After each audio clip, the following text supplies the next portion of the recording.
guess first of all, before we ask you any questions related to the game, you have a strong Florida connection. So yes, sir. What was your reaction to Coach Myers'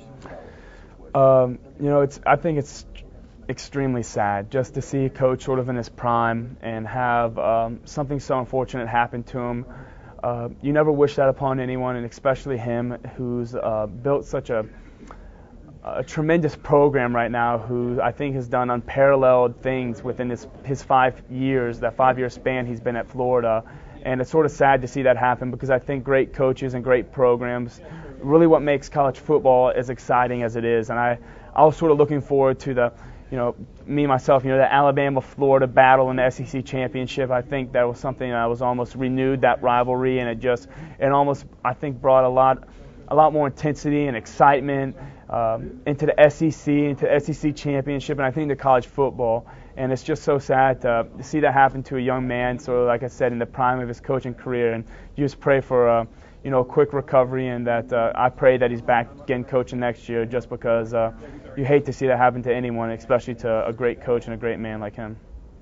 Can you talk about the mission that this team has been on since last year's Sugar Bowl?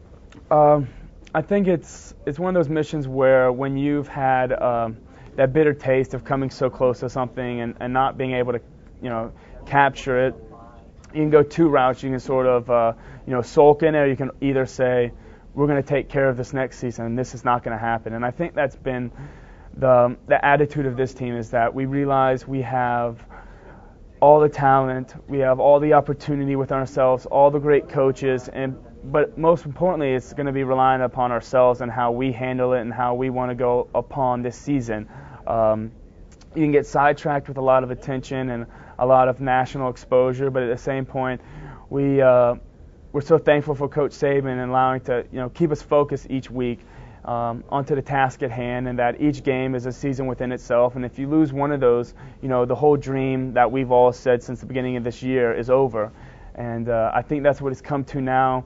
And the funny thing is, I don't think any of us realize that or feel the magnitude of this game, because we just see it as another game. We want to go out there and play our best football, and it's all about getting a win. It's not about winning a national championship at this point. It's about getting a win, and it's by any means necessary. And I think that's what the task is at hand. And hopefully at the end of the game, we'll be able to come ahead with what we've been trying to do all this season, and that mission was win a national championship.